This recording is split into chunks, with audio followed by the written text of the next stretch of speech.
Volvíamos de la escuela. Yo tenía 14, mi hermano apenas 9. Al entrar a casa, vimos que nuestras camas ya no estaban. Ni nuestra ropa. Ni los útiles escolares. Solo un colchón nuevo y una maleta con pañales. Mi madre apareció desde el pasillo abrazando a su bebé recién nacido. Su nueva pareja, con una sonrisa, nos dijo: les dimos todo lo que pudimos. Pero mi hijo no va a crecer rodeado de energía de perdedores. Mi madre agregó: le quitan la suerte, desde que nacieron, no me va bien en nada. Mi hermano preguntó: entonces, ¿ya no somos tus hijos? Ella respondió: mi hijo es el que acabo de parir. Ustedes fueron un error. Mi hermano lloraba: ¿dónde dormiremos? Mamá respondió: ya no es mi problema desde hoy. Nos dejaron en la calle con una caja de cartón y una dirección escrita con marcador. Casa de Paso, Fundación San José. Le tomé la mano a mi hermano y le dije: no lo vamos a olvidar. Nunca. 10 años después, finalmente ejecutamos nuestra venganza. El celular de mi hermano se llenó con más de 30 mensajes. Nunca pensé que vería a mi madre rogando por mi ayuda, pero cuando vi esos 30 mensajes en el teléfono de mi hermano, supe que había llegado el momento que habíamos planeado durante 10 años. Pero para entender la satisfacción que sentí leyendo esos mensajes desesperados, necesito llevarlos de vuelta a ese día. El día que cambió nuestras vidas para siempre. Tenía 14 años. Mi hermano Mateo apenas 9. Era un martes de octubre, recuerdo perfectamente porque acabábamos de tener examen de matemáticas. Llegamos corriendo a casa como siempre, tiramos las mochilas en la entrada y corrimos a nuestro cuarto a dejar los uniformes. La puerta estaba abierta. Nuestro cuarto estaba completamente vacío. No había camas. No había ropa en el closet. No había útiles escolares. No había juguetes. Nada de nada. Solo las paredes desnudas y el piso de cemento frío. En el centro del cuarto vacío había un colchón nuevo, todavía con el plástico puesto, y una maleta rosada llena de pañales. Mateo me agarró del brazo. Sus ojitos estaban llenos de confusión. Yo sentí algo helado en el estómago, como cuando sabes que algo terrible va a pasar pero tu mente se niega a aceptarlo. Entonces la escuchamos. Esa voz que conocíamos tan bien, cantándole suavemente a alguien. Pero no era a nosotros. Mi madre apareció desde el pasillo. Tenía un bebé en brazos, envuelto en una mantita azul. Su cara brillaba de felicidad, de una manera que nunca la habíamos visto cuando nos miraba a nosotros. Detrás de ella venía Carlos, su nueva pareja desde hacía 2 años. Él sonreía como si acabara de ganarse la lotería. Mateo preguntó lo que yo no me atrevía a preguntar. Mamá, ¿dónde están nuestras cosas? Carlos habló primero. Su voz tenía una firmeza que me daba escalofríos. Les dimos todo lo que pudimos, muchachos. Pero mi hijo no va a crecer rodeado de energía de perdedores. Mi madre no lo contradijo. En cambio, meció al bebé y agregó con una naturalidad que me destrozó el alma. Le quitan la suerte. Desde que nacieron no me va bien en nada. Siempre problemas, siempre gastos, siempre complicaciones. Las palabras cayeron como piedras. Mateo empezó a temblar. Yo sentí que el mundo se movía debajo de mis pies. Entonces, mamá, ¿ya no somos tus hijos?, preguntó mi hermano con esa voz pequeña que usaba cuando tenía pesadillas. Ella lo miró directo a los ojos y respondió sin vacilar. Mi hijo es el que acabo de parir. Ustedes fueron un error. Un error. Mateo se largó a llorar. No ese llanto de niño caprichoso, sino ese llanto desgarrador de alguien que acaba de entender que su mundo se terminó. ¿Dónde vamos a dormir?, preguntó entre sollozos. Ya no es mi problema desde hoy, respondió mamá mientras le daba besos al bebé. Carlos fue hasta la cocina y volvió con una caja de cartón de las que usan para empacar huevos. Adentro habían metido algunas de nuestras cosas. 2 pantalones, 3 camisas, nuestros cepillos de dientes, un cuaderno medio usado y una foto nuestra del año pasado en el colegio. También había una dirección escrita con marcador negro en un pedazo de papel: Casa de Paso, Fundación San José. Calle 15 con carrera 8. Esto les va a servir más que quedarse aquí, dijo Carlos empujando la caja hacia nosotros. Allá van a aprender a ser hombres de verdad. Tomé la caja con una mano y la mano de Mateo con la otra. Antes de salir, lo miré a los ojos y le susurré algo que se convertiría en nuestro juramento. No lo vamos a olvidar. Nunca. Caminamos 12 cuadras cargando esa caja. Mateo lloraba en silencio. Yo iba contando los pasos porque era la única manera de no volverme loco de rabia. La Fundación San José era un edificio gris de 2 pisos con rejas en todas las ventanas. El letrero de la entrada estaba descolorido y tenía un par de bombillos fundidos. Adentro olía a detergente barato y comida recalentada. La trabajadora social que nos recibió se llamaba Doña Carmen. Tenía como 50 años y esa mirada cansada de alguien que ha visto demasiadas cosas tristes. Nos sentó en unas sillas plásticas mientras llenaba formularios.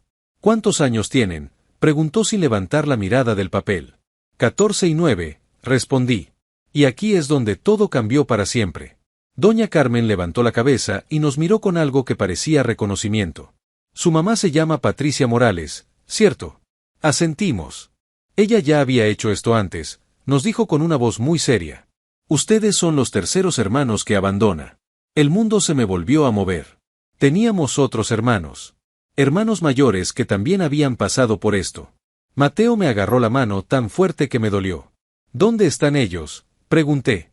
Uno está en la cárcel. La otra se fue del país apenas cumplió 18. Ninguno quiere saber nada de ella. Esa noche nos asignaron literas en el dormitorio comunal. Éramos 16 niños en un cuarto diseñado para 8. Los colchones estaban duros y las sábanas olían a cloro. Mateo se acostó en la litera de abajo y yo en la de arriba. A las 11 de la noche, cuando todos los demás estaban dormidos, saqué mi viejo Walkman que había logrado esconder en el fondo de la caja. Era el único regalo que mi papá biológico me había dado antes de desaparecer. Mateo, susurré. ¿Qué? Vamos a hacer un pacto. Me bajé de la litera y nos sentamos en el piso frío. Puse el Walkman entre nosotros y apreté grabar. Esto es un juramento, dije mirándolo a los ojos. Algún día vamos a ser grandes. Algún día vamos a tener dinero, trabajo, una casa. Y cuando ese día llegue, ella va a pagar por esto que nos hizo. Mateo asintió con esa seriedad que solo tienen los niños cuando entienden que algo es para toda la vida. Juro por papá que está en el cielo que vamos a cobrarle todo, susurró hacia el Walkman. Juro que nunca vamos a olvidar este día, agregué yo. Y juro que cuando ella nos necesite, le vamos a demostrar lo que se siente ser rechazado. Apagué la grabadora y la escondí debajo del colchón. Esa cinta se convertiría en nuestro tesoro más preciado durante los próximos años. No sabíamos que faltaban exactamente 10 años, 3 meses y 12 días para cumplir ese juramento. Los primeros meses en la fundación fueron un infierno. La comida era pésima, los otros niños eran agresivos porque todos veníamos de situaciones horribles, y las reglas eran estrictas. Levantarse a las 5:30, desayuno a las 6, colegio a las 7, regresar a las 2, almorzar, hacer tareas, cenar a las 6, dormir a las 9. Pero algo extraño pasó después del tercer mes. Empezamos a adaptarnos. No porque fuera fácil, sino porque no teníamos otra opción. Era adaptarse o morir de tristeza. Mateo, que siempre había sido tímido, se volvió más fuerte. Yo, que siempre había sido impulsivo, aprendí a planear y a pensar antes de actuar. Los fines de semana, cuando los otros niños veían televisión, nosotros nos sentábamos en el patio a hacer planes. Íbamos a estudiar mucho. Íbamos a conseguir becas. Íbamos a salir de ahí. Y algún día, íbamos a cobrar. A los 8 meses, algo increíble pasó. Una pareja sin hijos quería adoptarnos. Se llamaban Don Miguel y Doña Rosa. Tenían una casa bonita y querían darnos todo lo que necesitáramos. Era nuestra oportunidad de oro. Pero cuando nos preguntaron si queríamos ir con ellos, Mateo y yo nos miramos y supimos la respuesta. No queremos que nos adopten, les dijimos. Queremos emanciparnos cuando tengamos edad. Don Miguel no entendía. ¿Por qué 2 niños rechazarían una familia que los quería? Porque ya tenemos una misión, le expliqué. Y esta misión solo la podemos cumplir nosotros 2, solos. Doña Carmen nos miró con esa expresión que ya conocíamos. Sabía exactamente de qué misión hablábamos. Está bien, dijo finalmente. Pero prométeme que van a terminar el colegio. Se lo prometimos. Y cumplimos. 5 años después de esa noche en que hicimos nuestro juramento, yo tenía 19 años y Mateo 14. Habíamos cambiado tanto que si nuestra madre nos hubiera visto por la calle, probablemente no nos habría reconocido. Yo había logrado emanciparme legalmente a los 16 años gracias al programa de vida independiente del gobierno. Fue un proceso burocrático horrible que duró 8 meses, con psicólogos, trabajadores sociales, jueces y un tutor judicial que me revisaba las cuentas cada mes. Pero valió la pena cada papel firmado y cada cita perdida. Mateo seguía en la fundación, pero ya no como un niño perdido. Era el líder natural de los más pequeños, el que ayudaba con las tareas, el que organizaba los juegos los domingos. Doña Carmen siempre decía que tenía madera de trabajador social. Yo vivía en un cuarto pequeño que alquilaba cerca de la universidad. Estudiaba ingeniería industrial con una beca del programa Jóvenes en Riesgo. Era una beca completa que cubría matrícula, libros y me daba un auxilio mensual de $300. No era mucho, pero era suficiente para sobrevivir comiendo arroz con huevo y pasta con atún. Los fines de semana trabajaba en un almacén de repuestos para carros. El dueño, don Raúl, me había dado la oportunidad porque sabía mi historia. Me pagaba por horas y me dejaba estudiar cuando no había clientes. En las noches, entre semana, daba clases particulares de matemáticas a niños de primaria. Cada peso que ganaba lo dividía en 3 partes: gastos básicos, ahorros para Mateo cuando cumpliera 16, y un fondo especial que llamábamos Proyecto Venganza. Porque nunca habíamos olvidado nuestro juramento. De hecho, cada 6 meses lo renovábamos. Nos reuníamos en el parque que quedaba entre la universidad y la fundación, sacábamos el viejo Walkman y grabábamos una nueva versión de nuestro pacto. Ya teníamos 12 grabaciones diferentes. En la grabación número 7, Mateo había dicho algo que me marcó para siempre: hermano, cuando llegue el momento, no podemos actuar por rabia. Tenemos que ser inteligentes. Ella nos enseñó a ser calculadores sin quererlo. Tenía razón. La vida nos había obligado a planear cada peso, cada decisión, cada paso. Éramos estratégicos por supervivencia. Y parte de esa estrategia incluía saber qué había pasado con ella. Al principio fue simple curiosidad. Preguntábamos a vecinos del barrio donde habíamos vivido, buscábamos en redes sociales, ese tipo de cosas básicas. Pero cuando cumplí 18 y empecé a ganar dinero real, decidimos hacer las cosas en serio. Contratamos a un investigador privado. Se llamaba Detective Morales y cobraba $500 por semana. Era caro, pero habíamos ahorrado durante 2 años específicamente para esto. Le dimos toda la información que teníamos: nombre completo de mamá, nombre de Carlos, la dirección donde vivíamos antes, fechas importantes. Esperen, porque lo que el investigador descubrió superó todas nuestras expectativas. Resulta que Carlos no era el santo que aparentaba ser. Tenía antecedentes por violencia doméstica con su exesposa y una denuncia por abandono de menores con otra mujer. El tipo tenía un patrón: se juntaba con mujeres que tenían hijos, las convenía de que los niños eran el problema, esperaba a que naciera su propio hijo, y después desaparecía cuando empezaban los gastos serios. Pero aquí viene la parte que me da escalofríos hasta hoy. El bebé por el que nos habían abandonado, el que supuestamente iba a tener toda la suerte del mundo, había nacido con autismo severo. Necesitaba terapias carísimas, medicamentos especiales, cuidado las 24 horas. Carlos había durado exactamente 14 meses antes de largarse con la excusa de que no había firmado para criar un niño especial. Mi madre había quedado sola, sin trabajo, sin dinero, sin nadie que la ayudara, cuidando a un bebé que requería atención constante. La ironía del destino era absolutamente perfecta. Detective Morales nos trajo fotos. Fotos de ella pidiendo limosna en el semáforo de la 26 con 15. Fotos de ella haciendo fila en el banco de alimentos de la parroquia. Fotos de ella con el niño en brazos, esperando turno en el hospital público a las 5 de la mañana. En las fotos se veía demacrada, con ojeras profundas, la ropa gastada. Ya no quedaba nada de esa mujer radiante que nos había echado de casa. Mateo miró las fotos en silencio durante largo rato. Cuando finalmente habló, su voz sonaba más madura de lo que debería sonar un chico de 14 años. Hermano, creo que el karma ya empezó a cobrar la cuenta.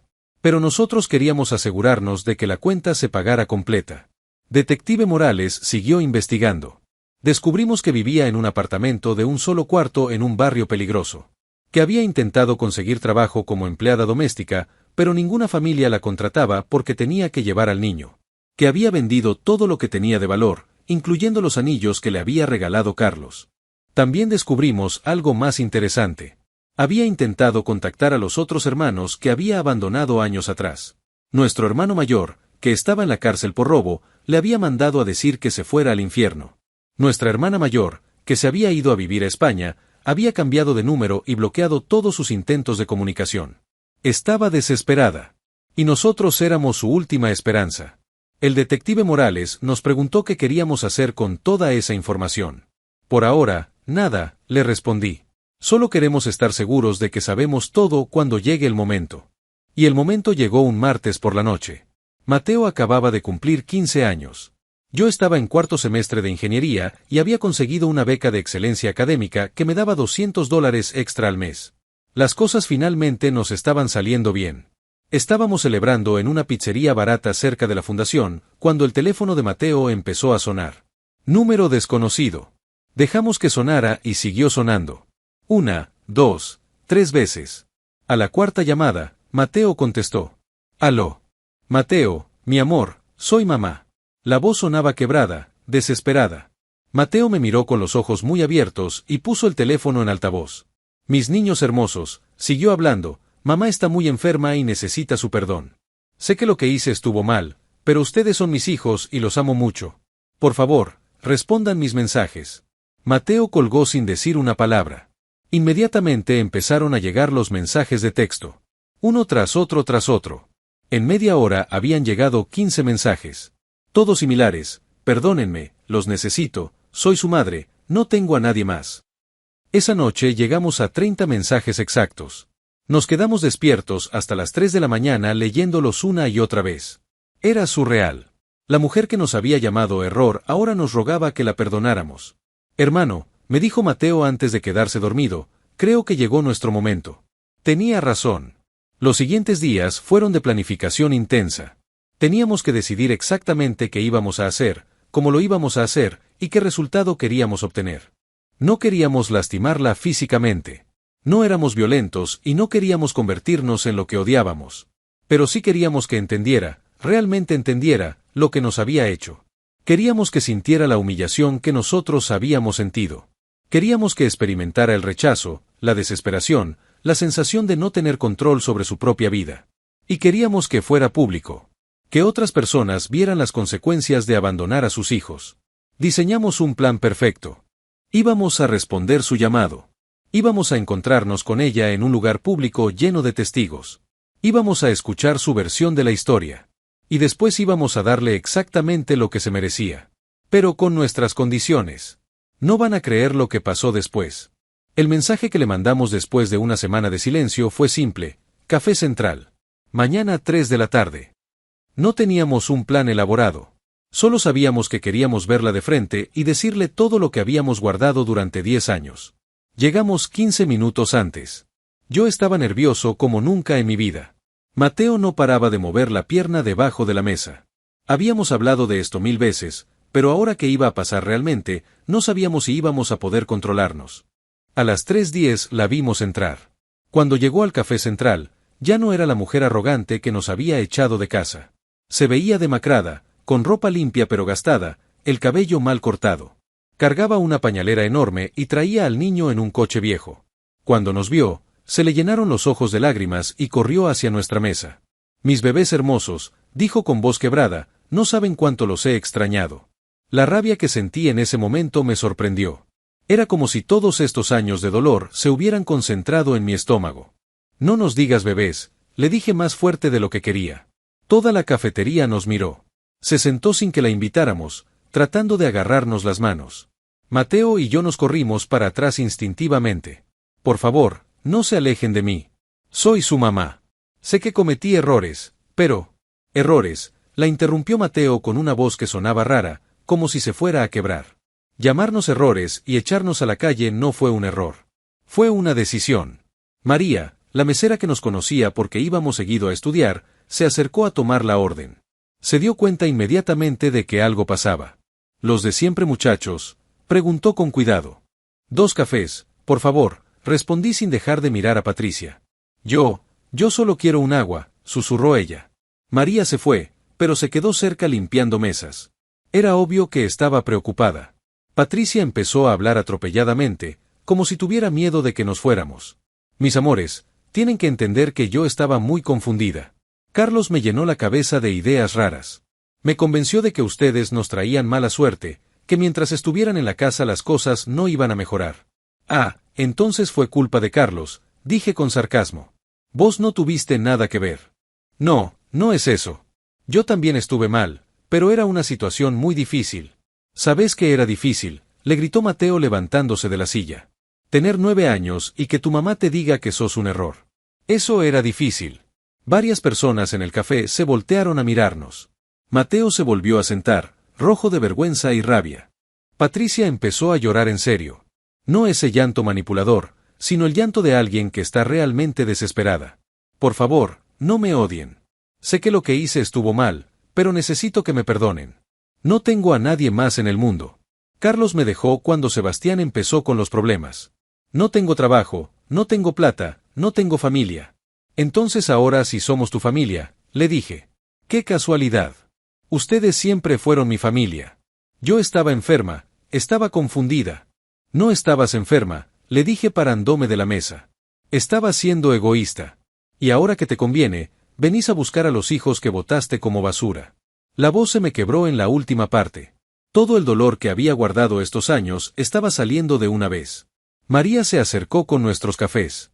Al ver que Patricia lloraba y nosotros estábamos alterados, se quedó un momento más. ¿Todo bien por acá?, preguntó con genuina preocupación.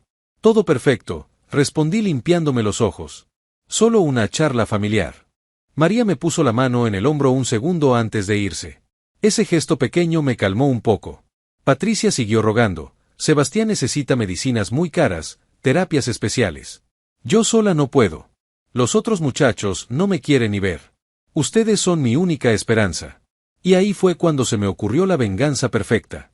No un plan elaborado, sino algo que surgió del momento. Está bien, le dije sentándome de nuevo. Te vamos a ayudar. Se le iluminó la cara. Pero vas a hacer exactamente lo que nosotros te digamos, cuando te lo digamos, como te lo digamos. Mateo me miró sin entender. Primero, le seguí diciendo mientras la miraba fijo, vas a venir acá el 15 de cada mes a las 3 de la tarde. Te vamos a dar plata para Sebastián, pero vas a tener que pedírnosla. Vas a tener que decir por favor y gracias como si fuéramos extraños que te están haciendo un favor. Porque eso es lo que somos, agregó Mateo entendiendo hacia dónde iba. Extraños que te están haciendo un favor. Segundo, continué, nunca más nos vas a decir mis amores o mis bebés o mis hijos. Para vos, somos personas que conoces, nada más. Tercero, no vas a venir con excusas ni historias tristes. Venís, pedís la plata educadamente, la recibís, das las gracias, y te vas. Y cuarto, agregó Mateo inspirándose, si alguna vez nos enteramos de que estás hablando mal de nosotros o contando que somos malos hijos, se acaba todo. Patricia nos miraba con los ojos muy abiertos. Era humillante, pero no tanto como para que dijera que no. ¿Y cuánta plata?, preguntó con voz pequeña. $200, respondí. Es más de lo que vos gastaste en nosotros en años. La referencia la dolió. Se puso roja y agachó la cabeza. ¿Aceptás o no?, le preguntó Mateo. Sí, susurró. Acepto. Entonces empezamos el mes que viene, le dije parándome. Y recordá, 15 de cada mes, 3 de la tarde, acá. No llegues tarde porque no te vamos a esperar. Patricia agarró sus cosas temblando. Antes de irse se acercó como para darnos un beso de despedida, pero Mateo levantó la mano. No, le dijo firmemente. Ya no somos esa familia. Se fue del café llorando, cargando al niño y la pañalera pesada. Cuando la vimos salir, María se acercó a nuestra mesa. ¿Esa era su mamá?, preguntó. Era, le respondí. Ya no. María se sentó con nosotros sin pedir permiso. Tenía esa cara de mamá que quiere entender qué pasó. No sé qué les hizo, nos dijo, pero ustedes son buenos muchachos. Si decidieron tratarla así, debe haber sido algo muy feo. Le contamos la historia completa. María nos escuchó en silencio, moviendo la cabeza con indignación. Cuando terminamos, nos dijo algo que me marcó para siempre. Ustedes le están enseñando lo que se siente depender de otros y no tener control. Eso está bien. Pero no se olviden de que ustedes son mejores que ella. No se conviertan en lo que odian. Nos quedamos ahí hasta que cerraron el café, hablando con María sobre familias rotas, sobre segundas oportunidades, sobre qué significa realmente perdonar. Esa noche, en el cuarto que alquilo, Mateo me preguntó si habíamos hecho lo correcto. No sé, le dije. Pero se sintió bien que por una vez en la vida fuéramos nosotros los que teníamos el poder. Han pasado 3 meses desde ese día en el Café Central. Patricia viene religiosamente cada 15. Siempre puntual, siempre educada, siempre humilde. La primera vez llegó 10 minutos tarde y pensé que no iba a venir. Cuando apareció corriendo y pidiendo disculpas, me di cuenta de que realmente necesitaba nuestra ayuda. Cada encuentro dura menos de 5 minutos. Llega, dice buenas tardes, se sienta, pide la ayuda para Sebastián, recibe el sobre con los $200, dice muchas gracias, y se va. No trata de abrazarnos. No pregunta por nuestras vidas. No dice que nos extraña. Entiende perfectamente cuál es su lugar ahora. Mi hermano Mateo dice que deberíamos perdonarla completamente y ayudarla sin condiciones. Él siempre fue más bueno que yo. A veces pienso que tiene razón, pero después me acuerdo de esa caja de cartón y la dirección escrita con marcador, y se me pasa. Lo que sí sé es que por primera vez en 10 años duermo tranquilo. No porque me vengué, sino porque ella finalmente entiende lo que nos hizo. Entiende lo que se siente que alguien tenga control total sobre tu vida. ¿Hicimos lo correcto? Honestamente, no lo sé. Pero se sintió como justicia. María del Café Central se convirtió en algo así como nuestra mamá adoptiva. Cada domingo vamos a almorzar ahí y ella nos pregunta por los estudios, por el trabajo, por nuestros planes. Nos trata como a los hijos que nunca tuvo. Dice que el día de la confrontación cambió su opinión sobre lo que significa ser familia. La familia real, nos dice, es la que elige quedarse, no la que se va cuando las cosas se ponen difíciles. Mateo se emancipó hace 2 meses y va a estudiar trabajo social. Quiere ayudar a niños como nosotros. Yo me gradué de ingeniería y conseguí un trabajo bueno. Ganamos lo suficiente para seguir ayudando a Patricia indefinidamente. La pregunta ya no es si podemos. La pregunta es si queremos. Y esa respuesta cambia cada día.